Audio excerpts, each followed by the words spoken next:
Bhandaripokhari block कोरिगाँ panchayat by गड़िया ठारे एक रक्तदान शिविर अनुष्ठित हो जाइछि।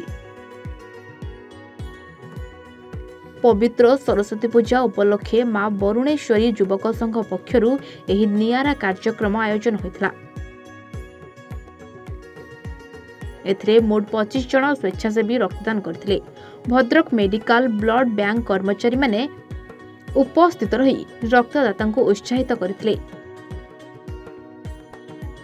आयोजित कार्यक्रम को संघर सभापति विभूतिभूषण मल्लिक, मानस रंजन महालिक, प्रदीप कुमार धल, प्रकाश कुमार माझी, अविनाश बेहेरा, दीप्तिरंजन बल प्रमुख परिचालना करथिले। रक्त अभावरु काहारिको मारिबाकू दियाजिबो नाही बोली कहिथिले संघर कर्मकर्ता माने।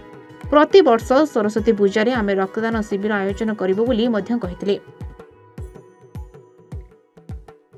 मो ना हूँ प्रदीप कुमार धल। आम हूँ कंठी बाईगड़िया ग्रामवासी। एक्चुअल ब्लड डोनेशन उद्देश्य हूँ गोटे महत्व कम करवा। जैसे कि एक्चुअल आम ग्राम हूँ आज की 12 वर्ष है सरस्वती पूजा हो आसला। फल आज की 6 वर्ष है ब्लड डोनेशन करुँच। आमर जो पिला माने अछंती क्लब रो समस्त गोटे माने मन भीतर उद्देश्य नेले कि आम करने। जैसे कि ब्लड दान हूँ महत्वपूर्ण, जोटा कि गोटे ब्लड बिंदु गोटे लोकर जीवन बंची पारे, से आम से उद्देश्य नहीं कि आज की 12 वर्ष है पूरण कर। मो ना हूँ विभूतिभूषण महालिक।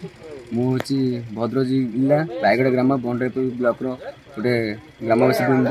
मुझे आमर जो वरुणेश्वरी माँ वरुणेश्वरी क्लब मेम्बर अटे। मुझे वर्ष नुआ करके प्रेसिडेंट होती।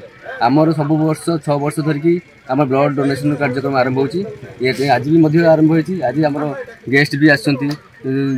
आम सब भाई भाई मैंने सब एकत्रित होगी रक्तदान सब सुरखुरे अनुष्ठित करते। भंडारीपोखरु प्रभा सामल रिपोर्ट A1 ओडिशा।